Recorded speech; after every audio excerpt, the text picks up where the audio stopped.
Les enfants que nous avons ici ne sont donc pas des voleurs. Ce ne sont pas des voleurs, ce ne sont pas des braqueurs. Ils ont fait quelque chose de plus grave.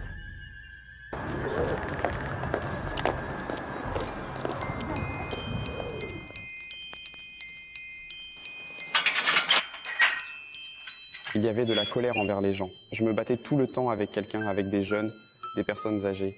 Peu importe qui était là. Allez, on va le faire. Tolka, viens.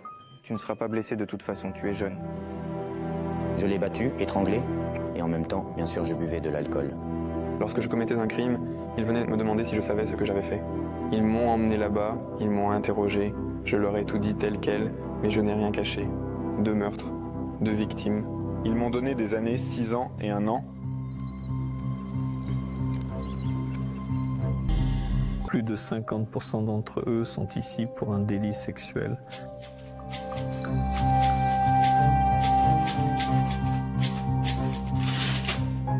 Il s'agit de notre colonie éducative d'Angarsk, Kuzine de Russie, dans la région d'Irkoutsk. Elle a été créée en 1966 sur la base de la colonie de travail correctionnel numéro 1 pour les condamnés adultes.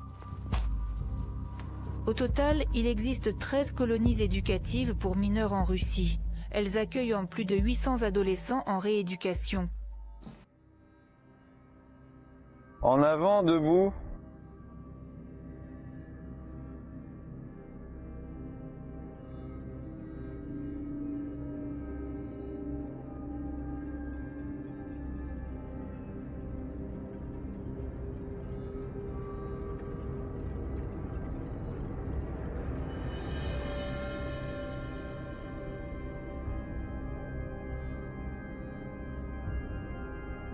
La chose la plus importante est que j'ai un album photo. J'ai aussi un cadeau de ma mère. Il est juste là. Il y a même de l'écriture dessus. C'est un carnet. Ça dit, fils, je t'aime et je t'attends à la maison. Maman, eh bien, il y a un baiser là-dedans aussi. Voici le portrait de maman. C'était encore à l'époque où j'étais tellement jeune. J'ai écopé de 6 ans. Je n'ai pas pleuré. J'ai regardé mon père, il a baissé la tête, mais il ne m'a rien dit. Nous ne nous sommes pas pris dans les bras, nous ne nous sommes pas embrassés, nous nous sommes simplement séparés. Voilà tout. Mon père est comme ça, comment dire, il est, je ne sais pas, mais il a un fort caractère ou quelque chose comme ça. Il n'est pas, vous savez, un homme doux. Avant, quand j'étais libre, je ne respectais pas mes parents. Pas du tout, vraiment. Nous étions 3 enfants. Moi donc, le plus jeune, Alena, ma sœur et mon frère aîné, Genia. Maman avait du mal. Il était difficile pour elle de s'en sortir avec mes aînés. Elle ne me voyait presque pas, je ne les voyais presque pas du tout. Donc, en ce qui concerne l'affection de ma mère et de mes proches, je n'en attendais pas beaucoup. J'ai commencé à chercher la chaleur ailleurs. J'ai commencé à la chercher auprès de mes amis. Et je n'avais pas d'amis dans mon nouveau village. J'avais dans mes amis des oncles qui avaient été 40, 30 ans.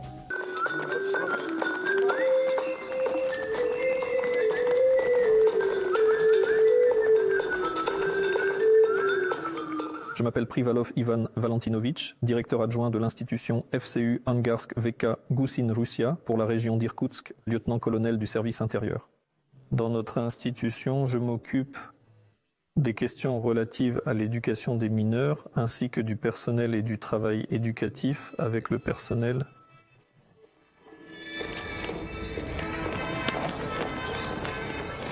C'est bon, relâchez. L'entraînement est fini. On y va, on y va.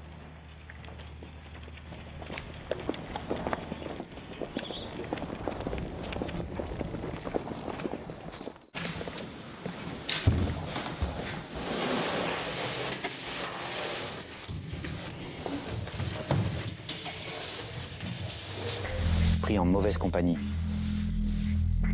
Alcool, substances toxiques. À 13 ans, je consommais déjà tout ça. C'est un homme qui m'a mis ici. Il était lui aussi toxicomane. Nous avons donc commencé à consommer ensemble. J'avais besoin d'argent. Et c'est ainsi que nous avons commis ce crime. Eh bien, ça s'est pas passé tout de suite. Progressivement, au début j'avais de l'argent, je travaillais. Puis j'ai perdu mon travail. Et c'était fini. Bon, c'était la nuit. Nous sommes allés dans la maison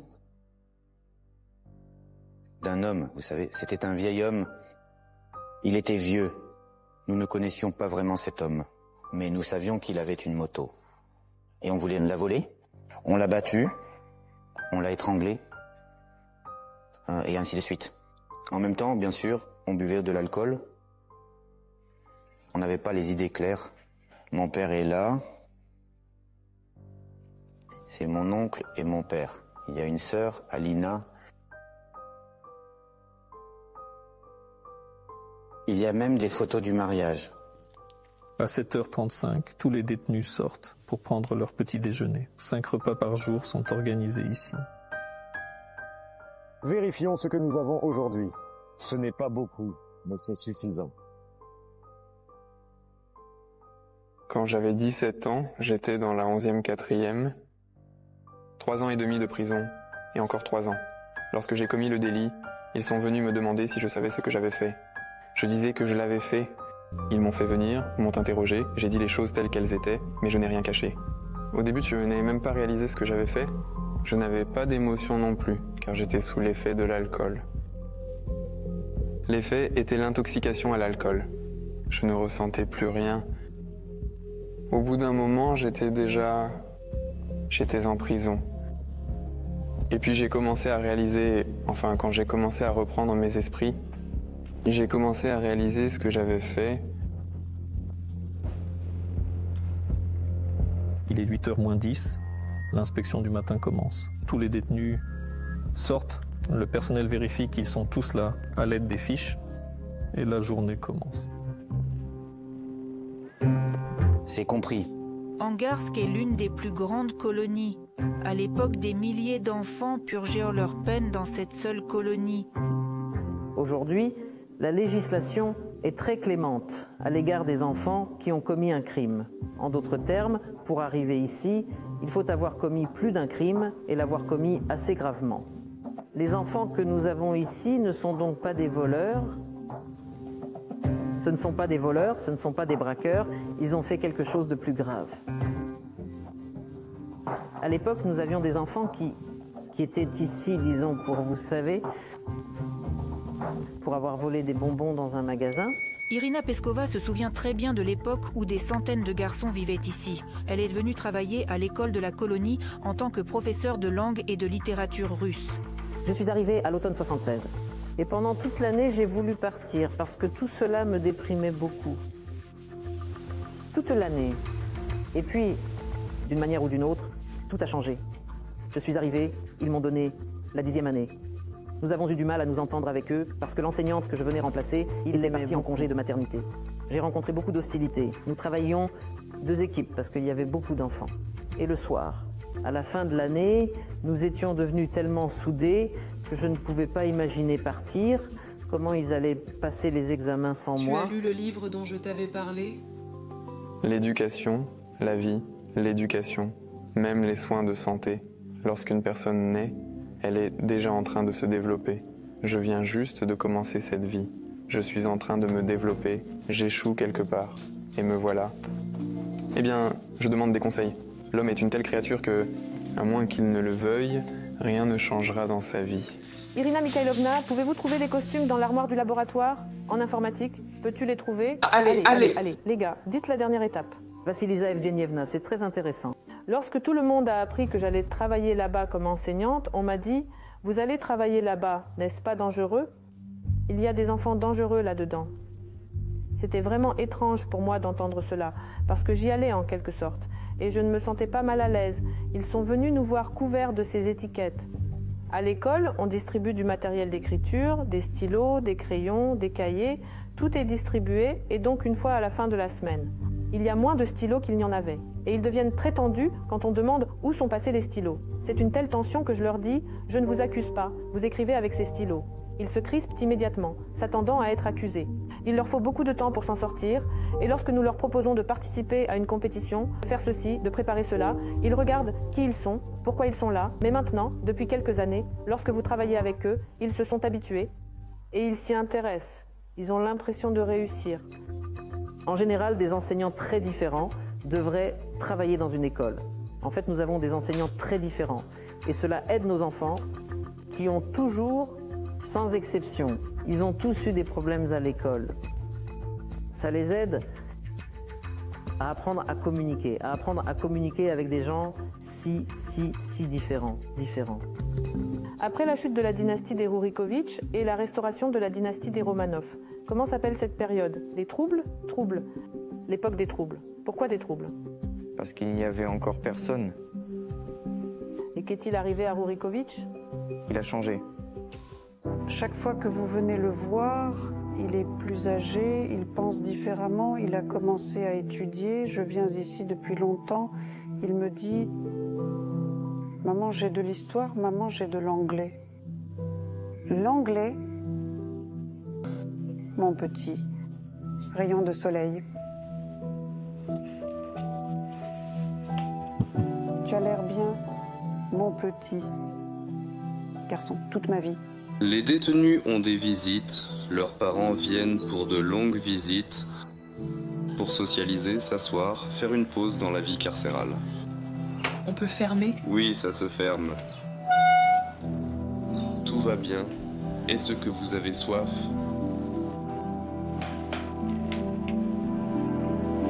Non, merci, ça va. Il n'a pas de père. Je les ai élevés. Il est devenu un homme. Un homme, là où un clou est planté, le bois est coupé. Quand il était adolescent, il avait des amis plus vieux que lui, vous savez, plus âgés, c'est pas normal. Il me disait toujours « Maman, c'est mon ami ». Je lui disais « Russie, ce n'est pas un ami ». Il me répondait « Tout ira bien, maman, ce sont des amis ». Au début, moi, j'avais de bons résultats à l'école primaire. J'avais des B et des A. Et puis à l'âge de 13-14 ans, c'est parti en vrille. J'avais une autre vision, pour ainsi dire, l'âge de la transition, les filles, les amis. J'étais en mauvaise compagnie. Je veux dire, devant eux, je voulais être cool, leur montrer que je suis comme eux, que je ne suis pas faible pour faire quelque chose, par exemple. Et donc j'étais influencé, viens, on fait ci, on fait ça, allons-y, de toute façon, tu n'auras rien, tu es jeune. Comme s'il n'y avait pas de responsabilité administrative à assumer. Et une fois, j'étais sous l'emprise de l'alcool. De l'alcool, pour ainsi dire. J'ai commis un délit. Et j'ai été condamné 4 ans et demi. La veille, il nous donne la liste des personnes que nous devons voir.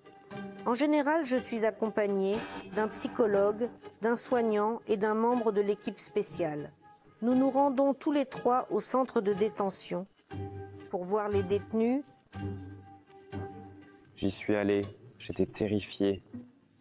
Il s'avère qu'il y a des portes dans les cellules avec une trappe dessus.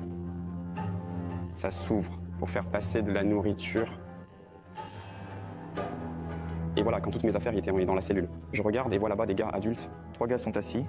Je ne les connais pas. L'un d'eux est en prison depuis 9 ans, l'autre depuis 20 ans.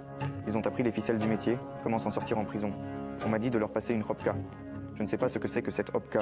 Je sais juste que c'est un terme pour une tasse, par exemple, des bonbons ou quelque chose du genre. Si tu ne connais pas tout ça, tu peux pas survivre. On ne peut pas survivre, on ne peut pas. C'est dur ici. Il n'y a pas de sentiment d'accomplissement. Parce que quand on y arrive, eh bien, le moral s'effondre, c'est tout. Et la vie en prison commence. Je n'y suis donc pas parvenu. J'ai eu une petite rébellion. Il y avait cette sensation que je n'avais pas tout à fait gagné ma part de criminalité là-bas. Il y avait un gamin qui est venu, lui aussi condamné. Il a commencé à parler à l'administration. En bref, il a commencé à les accuser en disant qu'ils battaient les gens, etc. Même si ce n'était pas vrai. Et il a tourné tous les gars contre l'administration. Et ainsi, chaque cellule a commencé à protester, à casser les lits, à jeter des choses par les fenêtres, à protester contre les uniformes et tout le reste. Après cela, il a été dénoncé. Nous avons même été interrogés, l'enquêteur venait nous voir. Nous recevons des types issus de ce cercle social qui sont fanatiques du monde criminel. Ils pensent que la voie criminelle est la voie à suivre. Ils pensaient que c'est le bon choix, que ce sont les gens qu'il faut admirer dans la vie. Chaque unité ici a sa propre clôture. C'est donc localisé. Et les mouvements à l'intérieur de la colonie, en dehors de l'unité, sont interdits. Donc seulement avec une escorte, seulement en formation. Colonel, éducateur principal, chef du détachement, Bruce Maxime Serguevitch. Nos détenus essaient de montrer qu'ils sont durs, qu'ils ne respecteront pas les règles ou certaines exigences. Je suis arrivé ici en quarantaine. Eh bien, tout était étonnamment facile parce que il y avait plus de liberté. Il n'était plus nécessaire de garder les mains derrière le dos. On y est habitué. On vous dit de ne pas mettre vos mains derrière le dos. Dans les autres colonies, vous êtes censé garder vos mains derrière le dos. Mais ici, ce n'est pas le cas. C'était un peu bizarre. J'ai reçu mes affaires le premier jour, comme il se doit. L'uniforme. J'ai appris les règles pour que je puisse sortir de la quarantaine. Il entre dans le service de quarantaine où il reste jusqu'à 15 jours. Ils ont peur, ils sont perdus. Il y a 3 régions d'origine des détenus dans la colonie éducative de Vangarsk. Il s'agit de la République de Bouriatie, du territoire de Transbaïkal et de la région d'Irkoutsk. Parfois, ils n'ont pas vu leurs parents depuis 1 an, certains depuis 6 mois. Et quand les parents viennent, ils sont encore prudents, inquiets de ce que leur mère va dire. Peut-être que celle-ci ne lui a pas pardonné. Et quand ils se parlent, il y a encore des difficultés. Nous sommes présents à ces réunions, nous aidons, nous communiquons, nous leur parlons de leur fils, de ce qu'il a accompli ici, de ses études, de la profession qu'il maîtrise, car un enfant ne raconte pas tout à ses parents. Les enfants qui viennent nous voir ont probablement un défaut très important dans leur éducation. Ils n'ont pas d'intelligence émotionnelle. Ils ne comprennent pas la personne avec laquelle ils communiquent. Ils ne réalisent pas leur propre douleur. Ils ne réalisent pas ce qui se passe en eux. Ils sont habitués à...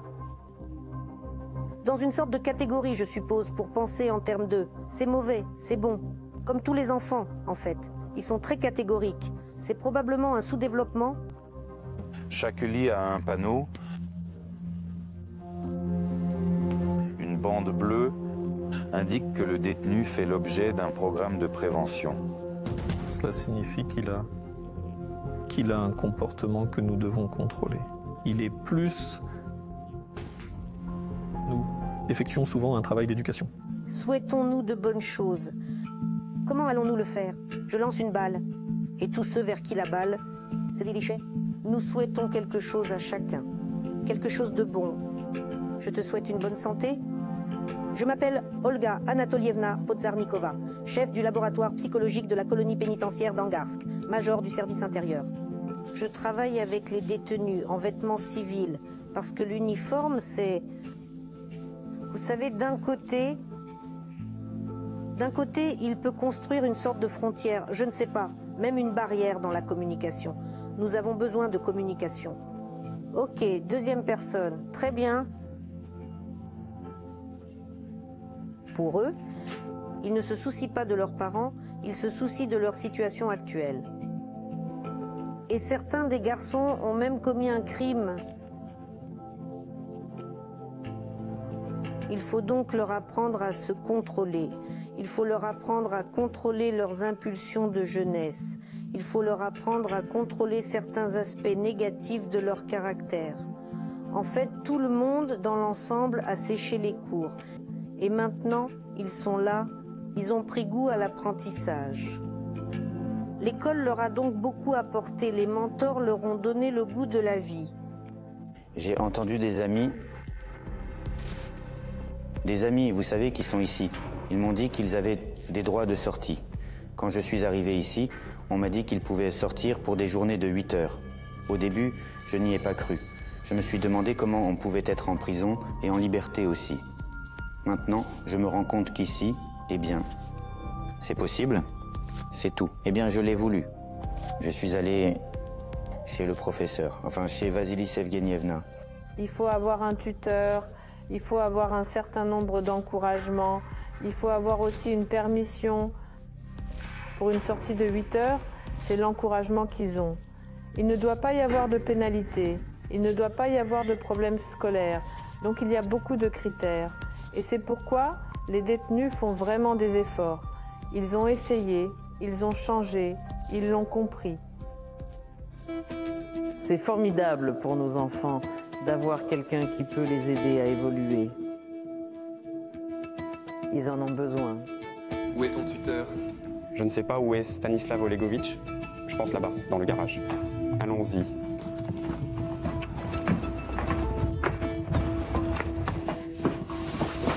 Bonjour. Bonjour. Est-ce que ça va fermer normalement? Oui. Quoi? Oleg n'est pas un étudiant, n'est-ce pas? Eh bien, avec Sacha. Il est avec Sacha qui est responsable. Bonjour. Bonjour, Oleshka. Comment ça va? Ça va, comme vous pouvez le voir. Nous coopérons avec Skijin depuis longtemps. Nous avons organisé des voyages de 8 heures pour les gars dans son club de karting. En général, tout ce qui touche aux machines est très intéressant pour les adolescents. Oleg, viens ici. Je m'appelle Lijin Stanislav Pavlevitch. Je suis le président de la Fédération des sports automobiles de la région d'Irkoutsk, entraîneur de notre équipe de karting. Homme d'affaires, entrepreneur, propriétaire d'un club de karting.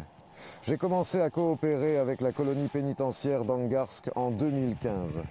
Tous les mouvements, dans la mesure où ils sont couverts, doivent être fluides. Vous pouvez même compter sur vous-même en tournant calmement le volant. À l'école, j'ai essayé de faire exploser le directeur. Dans son propre bureau, j'ai mis une bombe artisanale en base de la cantine. Le bureau du directeur était au-dessus, j'ai fait sauter le bureau. Mais le directeur n'était pas à l'intérieur, j'étais assez agité à l'époque. Me retourner. J'ai cligné des yeux, alors j'aurais dû faire un tour et arriver là où j'aurais dû arriver. C'est ça. Oui, oui. Mais... Échec. Cours te réchauffer. Un bébé ne peut pas, en principe, naître mauvais. C'est mon opinion de longue date. Un enfant est un enfant. Laissons-le se créer. Et peu importe le type de famille dans laquelle il est né, les conséquences, pour ainsi dire, d'aller en prison, de commettre des délits et ainsi de suite, c'est le problème de la société.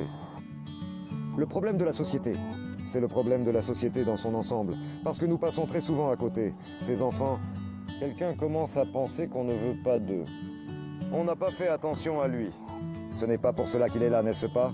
Quelqu'un dit qu'il n'a pas eu assez d'amour. J'ai fait un marché avec lui, que si, eh bien, je suis libre, et je peux trouver un travail avec lui. Eh bien, il viendra et me prendra. Le plus important, c'est qu'il m'a donné de l'espoir. Il a fait comprendre qu'il était prêt à nous aider. Je veux dire, il nous donne l'option qu'il y a quelque chose dehors qui nous attend. Disons que nous ne sommes pas sans espoir. Un homme est élevé partout. Les choses, les phénomènes, les gens. Et les gens sont les premiers. Ce qui élève un homme, ce sont les gens. Et les gens sont les parents et les enseignants. Ces enfants n'ont pas toujours de bons rapports avec leurs parents. C'est-à-dire qu'il n'y a pas de personne qui les aurait guidés dans leur enfance comme ils auraient dû l'être. Ces enfants, elles ne réussissent pas dans leur famille. Il faut donc qu'il y ait quelqu'un qui soit, pour être, je ne sais pas, un phare ou au moins une figure d'autorité dans leur vie. Dans le passé, les adolescents en difficulté étaient souvent amenés à la colonie pour leur montrer clairement qu'ils ne devraient pas aspirer à venir ici. Mais les conditions de vie n'effrayaient pas les jeunes délinquants. Les enseignants ont donc commencé à réfléchir à la manière de persuader les jeunes hommes de ne pas répéter l'expérience. Ils ont proposé aux détenus de participer à des réunions de rééducation et de discuter avec d'autres jeunes. Nous avons fait sortir les détenus pour la première fois, il y a une quinzaine d'années. Je ne me souviens plus exactement. C'était une belle histoire parce que nous y sommes allés avec 3 enseignants et 6 détenus. Il n'y avait pas d'escorte à l'époque et je ne sais pas, j'avais peur. C'était effrayant parce que les enfants pouvaient partir à tout moment. Imaginez, nous sommes allés en ville, au lycée. Les lycéens des écoles ordinaires, des filles, des garçons et les nôtres. Les rencontres avec leur père sont devenues régulières. Le projet s'appelait The Unrepeatable Way. Il est toujours en cours. Aujourd'hui, nous avons un événement à vous proposer. Il s'appelle The Unrepeatable Way. Nous sommes venus vous parler des conséquences, des délits, des crimes, de ce qu'ils peuvent entraîner, de la facilité avec laquelle on peut se retrouver sur le banc des accusés et des restrictions qu'ils entraînent dans la vie. Aujourd'hui, nous allons vous raconter comment, en général, nous avons tous commencé. Parce qu'il y a un début. Nous n'avons pas la possibilité d'appeler chez nous depuis un téléphone portable. Vous devez faire une demande au directeur et au tuteur, puis on peut vous autoriser. Quand vous appelez, vous êtes sur écoute. Un agent s'assoit à côté de vous pour que vous ne disiez pas de choses superflues. Je suis ici depuis presque 3 ans. J'ai 18 ans. Je purge ma peine dans la première unité. Il me reste encore 1 an et demi à purger. Je viens de la ville de Zima, dans la région d'Irkoutsk. J'ai réalisé que j'avais fait de mauvaises choses. Je me suis rendu compte que j'avais fait de mauvaises choses, que j'étais fini. Il n'y a pas de retour en arrière possible. Il y a 5 ans, Irina Peskova a partagé son expérience unique du projet The Unrepeatable Way avec ses collègues du forum pédagogique. L'expérience l'a tellement impressionnée que l'école s'est vue proposer d'étendre l'idée et le programme de mentorat a vu le jour. Lorsque nous avons commencé ces projets, les enfants étaient méfiants. Prenons le thé. Pavel Matveev, lui, travaille avec les adolescents en particulier et avec les plus difficiles d'entre eux. Pour moi aussi, c'est une expérience de vie, parce que c'est une chose de communiquer avec des adolescents en difficulté, quelque part dans les rues, dans certaines sections, dans des familles dysfonctionnelles. Nous montrons simplement de nouvelles choses. C'est ce que vous allez apprendre tout au long du processus. Vous irez tous à l'UIC et vous vous entraînerez. Prenons les harnais et apprenons à les mettre. 1, 2. C'est ça, tu ne la lâches plus. Tu ne laisses pas la corde pendre entre tes jambes, parce que si tu tombes, elle pourrait te couper. Ouais, c'est ça. Allez, serre les jambes, serre. Tu lances celui-là. Tourne-toi, mets-toi debout contre le mur.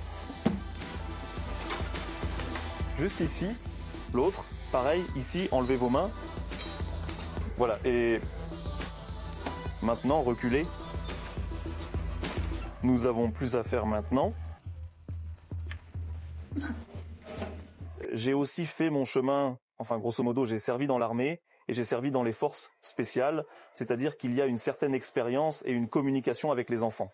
Lorsque je suis revenu du service obligatoire en 99, j'ai vu que la plupart de mes amis et camarades de classe venaient de rompre, de boire, c'est-à-dire de perdre la vie d'une manière ou d'une autre. C'est peut-être ce qui m'a poussé à faire ça. J'ai commencé à faire du coaching, j'ai recruté la première section de personnes, des enfants, et j'ai commencé à m'entraîner avec eux, à m'entraîner exactement comme je le faisais, lorsque je servais dans les forces spéciales. Nous avons couru, nous avons sauté, nous avons grimpé, nous avons survécu, nous avons dormi dans la neige, toutes sortes de choses, mais au printemps et à l'automne, lorsque le recrutement commençait, nos gars étaient envoyés dans les unités d'élite. Et si des gars viennent nous voir et veulent se réaliser d'une manière ou d'une autre en tant qu'entraîneur, ou simplement devenir un mentor comme moi dans ce cas, je ferai de mon mieux pour les aider. S'ils veulent devenir des champions, nous les formerons pour qu'ils le deviennent. S'ils veulent réussir, nous les aiderons à le faire. Nous ne l'avons pas cherché spécifiquement. Nous l'avons invité à un événement. Nous lui avons dit que nous avions un programme de mentorat. Il a dit qu'il était prêt à y participer. Si vous avez des problèmes, vous appelez ici ou vous m'appelez. Nous vous aiderons toujours, dit-il. En cas de problème, dit-il, nous vous aiderons. Je t'arrangerai, je t'aiderai. L'essentiel, dit-il, c'est de demander cette aide. Vous remplacez, ce ne sont pas de grands mots, vous remplacez leur père. Le plus haut degré, la chose la plus importante est que lorsqu'ils sont libérés, ils ne soient pas perdus. Je dis à tout le monde de ne pas se perdre, il y aura beaucoup de tentations, ne vous perdez pas. Les gars qui sont ici maintenant, je les aime bien. Ils ne trichent pas à l'entraînement, s'ils ne peuvent pas, nous leur apprendrons. Mais le fait qu'ils se donnent, pour moi, c'est l'indicateur le plus important. Nous allons donc aider, montrer, raconter, enseigner. Oui. C'est bien d'avoir des gens comme vous.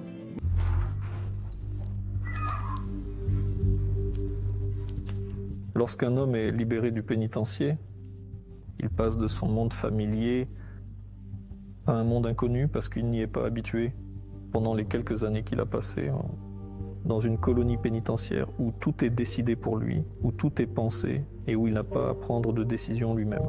C'est pourquoi nous disposons d'un terrain d'entraînement non surveillé à l'extérieur de la colonie Nous avons un appartement d'entraînement à l'extérieur de la colonie où les détenus s'habituent à la liberté. Les détenus s'habituent à la liberté.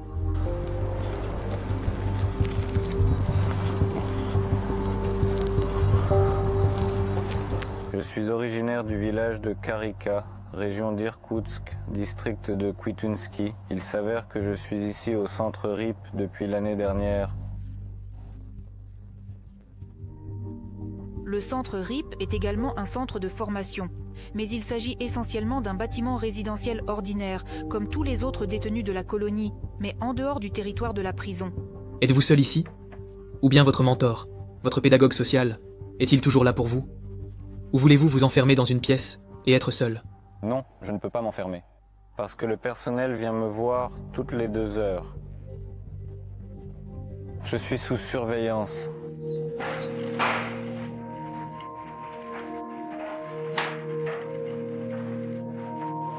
Alexandre Alexandrovitch.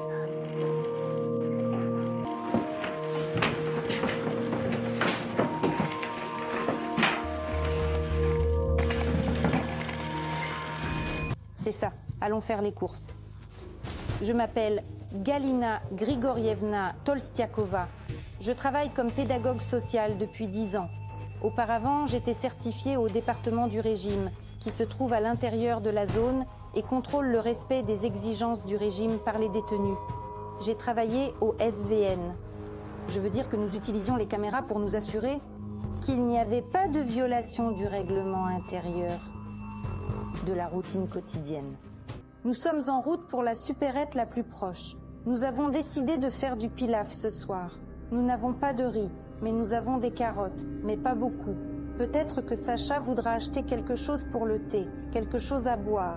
Il choisira ce qu'il veut. Tous les détenus de la colonie ont de petites économies, mais leurs propres économies parce que les adolescents en rééducation travaillent et sont payés par exemple dans un atelier de couture. J'étais à l'extérieur, je marchais avec les garçons. Il se trouve que nous avons commis un délit. Je n'ai jamais imaginé que je finirais ici. Sacha, nous venons du magasin. Nous allons commencer à cuisiner. Je vais te donner un couteau. Sacha, signe ici. Une des pièces du bâtiment administratif a été transformée en petit appartement par les travailleurs du fonds d'aide. Là, quand les gars sortent, nous apprenons aussi à faire la lessive et le ménage avec eux. Un radiateur fuit. Nous apprenons à réparer une fuite, nous apprenons à poser du carrelage. Chaque fois que c'est possible, nous essayons de leur enseigner, de leur apprendre tout ce qui leur sera utile dans la vie libre. Alors, Sacha, prends des aliments avec toi et nous commençons à cuisiner, prends le pilaf avec toi, comme nous l'avions prévu. Avant de commencer à cuisiner, nous nous lavons les mains. Il n'y a pas de couteau ici en permanence. C'est aussi un objet interdit, pour qu'il n'y ait pas de tentation, pour qu'il n'y ait pas de risque de blessure. Après la cuisson, il me le donne, pour le garder. Je suis un mentor bénévole. Je veux m'assurer qu'à son retour, lorsqu'il sera libéré,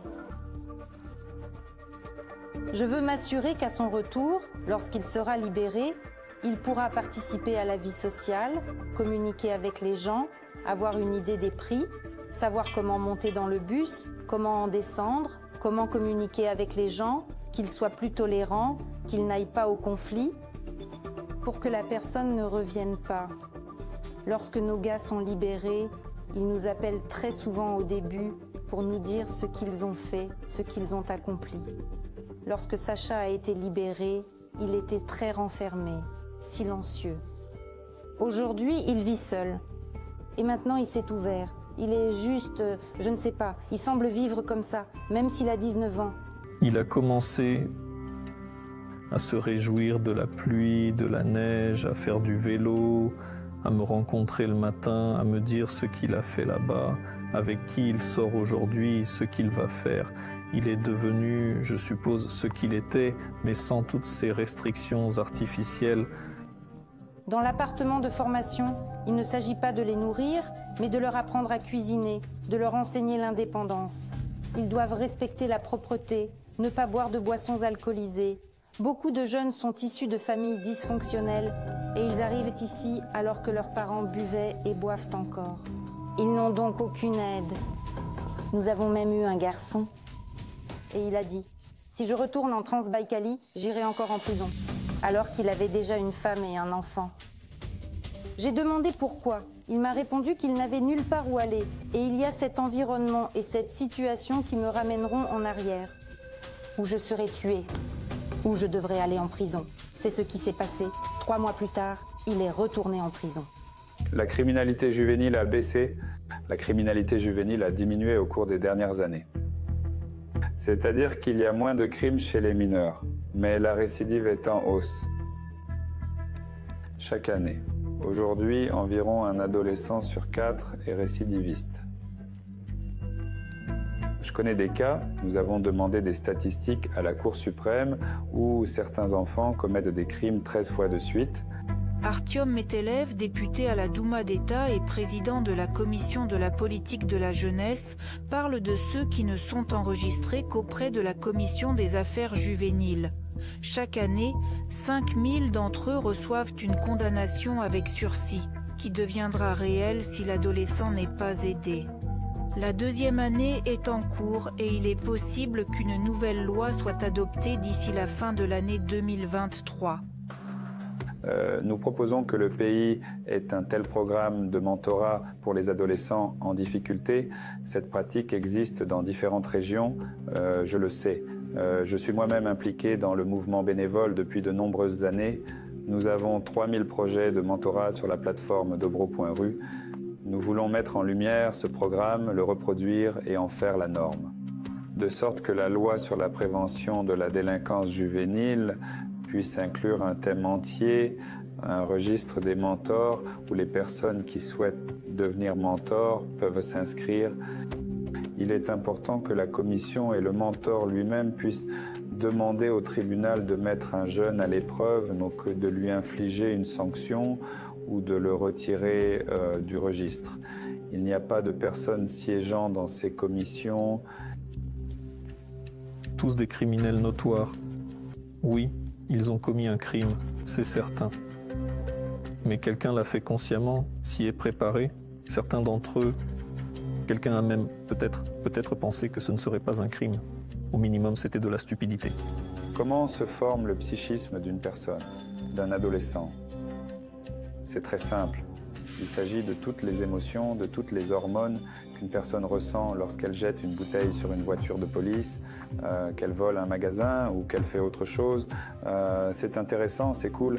C'est le respect que vous pouvez obtenir des gens à côté de vous, près de vous.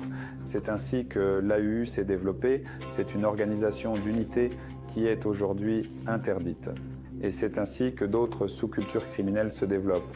Mais en fait, les émotions, les mêmes hormones, la sérotonine, etc., peuvent être obtenues au détriment du respect des bonnes actions. Tout d'abord, il faut qu'après leur libération, ils aient un travail à faire. Et souvent, on sait que les gars sont libérés, mais ils viennent. Ici, nous avons des finisseurs, des maçons, des charpentiers. Il y a beaucoup de métiers, des couturières. Et quand ils sortent, beaucoup de gens, quand ils apprennent qu'ils ont fait de la prison, les refusent. Nous avons des gars qui sont libérés ici. Tsar Sinbaev, disons qu'il peut trouver un emploi. C'est ainsi que fonctionnent les mentors. Evgeny Seitovitch. Il est également avec nous depuis longtemps, probablement depuis la 19e année. Il est très connu dans la ville d'Angarsk, car il est député à l'Assemblée législative de la région d'Irkoutsk et homme d'affaires et participe activement à la vie de la ville. Il enseigne aux jeunes qu'ils doivent toujours travailler. C'est pour vous ?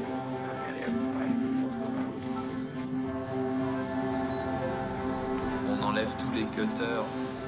Par ici ? Un aussi. J'ai commis un crime, en quelque sorte. Je ne pensais pas que cela compterait comme un crime, parce que les actions étaient mutuelles. Beaucoup de bagarres. Et je vivais, une attitude passive face à la vie. Je n'appréciais pas du tout le moindre moment ou la moindre chose. J'étais indifférent en général, en principe. J'étais égoïste. Le juge, je le vois, assis devant, Il se tient loin derrière l'estrade. Il me dit « L'accusé est condamné à 6 ans et 1 mois de prison, les premières années devant être purgées dans une colonie éducative. Puis ma mère s'est approchée et j'ai pleuré à cause d'elle pour une raison ou pour une autre. Mais la plupart du temps, je suis juste froid. Je rêvasse. Des rêves sur la vie future, sur la liberté. Comme si je devenais libre. Connaître la vérité, connaître Jésus-Christ, vous rendre libre. Je veux la connaître et être libre, enfin, en général. Devenir libre en termes de pouvoir d'État et vivre en paix. » Les gars sont dans notre atelier de production de produits alimentaires. Nous voyons ici qu'ils sont très doués pour le moulage, même si vous avez entendu aujourd'hui que notre brigade de mouleurs, ils ont dit « Nous sommes heureux de prendre ces gars ». Ils sont très prompts à saisir les choses à la volée. Et nous avons même vu qu'ils ont réussi du premier coup. C'est-à-dire qu'ils ont essayé de mouler à la fois de la pâte et de la viande. Et maintenant, ils moulent des gâteaux au fromage blanc à partir de fromage cottage. Bien entendu, nous aimerions les inviter à visiter nos installations de production lorsqu'ils rentreront chez eux. S'ils considèrent notre entreprise comme une plateforme où ils peuvent se réaliser, nous ferons tout notre possible pour les former. Nous ferons tout notre possible pour les former. Nous ferons de notre mieux pour leur donner la possibilité d'étudier, peut-être même dans une école technique ou un établissement d'enseignement supérieur. Ainsi, ils reviendront chez nous et travailleront dans nos installations de production avec les connaissances qu'ils auront acquises. Outre des postes vacants alléchants offrant des perspectives d'évolution, les élèves de la colonie ont reçu le soutien moral de leurs mentors sous la forme d'un mini-voyage au Baïkal. Voici le Baïkal, oui, et nous sommes dans la colonie de Listvianka, oui. Et il y a de superbes sentiers de randonnée tout le long de la côte. De Listvianka à Bolshiye-Koti, nous parcourons 20 km. Puis de Bolshiye-Koti à Bolshoï-Kalaosny. Ensuite, le sentier continue. Des endroits magnifiques. C'est magnifique. La nature. C'est ma sœur et moi avons été élevés par la même mère. Nous avons donc été très exposés à la rue. Et j'étais un peu une brute quelque part. Mais en travaillant avec ces enfants, moi je ne dirais pas qu'il s'agit d'adolescents en difficulté, mais d'enfants qui ont vraiment besoin de l'épaule d'une personne plus âgée pour leur dire ce qu'ils pensent. Mais ces enfants ont vraiment besoin de l'épaule d'une personne plus âgée qui peut leur dire quelque chose. Peut-être même leur dire, à partir de leur propre expérience, de leur propre histoire, que ce n'est pas bien. Apprenez de mes erreurs, de ce que je vous dis et vous guide. Que ce n'est pas bon de le faire. Que cela ne mènera à aucune réussite dans la vie. Vitalik est né et a grandi à 300 km de ce lac unique, mais il ne l'a découvert que maintenant.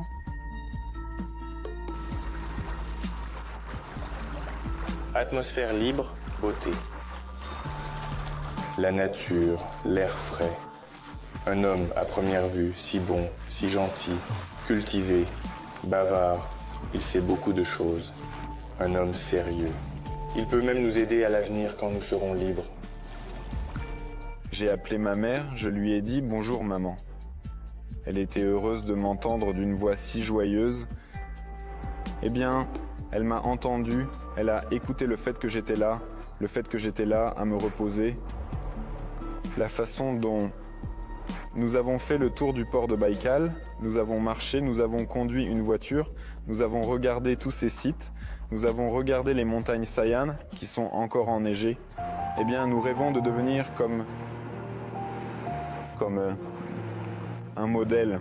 En général, malgré mon expérience sordide, un modèle de père de famille, un chrétien, un homme de foi, pour que je puisse être bon, pour que je puisse aider les gens, que j'ai une bonne, grande, gentille et amicale famille. La colonie éducative d'Angarsk a officiellement fermé ses portes en septembre 2023. L'école est une question de temps. Les élèves dont le terme ne permet pas d'aller vers une peine plus douce, à savoir le centre correctionnel pour travaux forcés, iront à la prison pour adultes. Mais ces garçons de 19 ans pourront-ils conserver ce que les enseignants, les éducateurs et les mentors ont minutieusement investi en eux pendant plusieurs années ? J'ai un poème que j'aime beaucoup qui parle de la conscience. Je n'en connais pas l'auteur, je ne l'ai pas écrit moi-même. Nous vivons sans nous préparer à mourir, nous oublions la honte. Mais la conscience invisible se tient à chaque carrefour. Et ces enfants et petits-enfants errent, en errant vers la trappe et la suma, L'angoisse de la conscience, étrange angoisse sur une terre si impudique, de porte en porte encore, de seuil en seuil encore, ils errent comme des caliques avec Dieu dans le dos. Je ne crois pas aux prophètes de nation, à la 2e ou à la 1000e Rome. Je crois aux choses tranquilles que vous faites. Je crois aux choses amères que nous faisons. Et j'embrasse vos mains sombres à l'incrédulité sur le bord glissant. Tourment de la conscience, tourment léger pour ma dernière fois.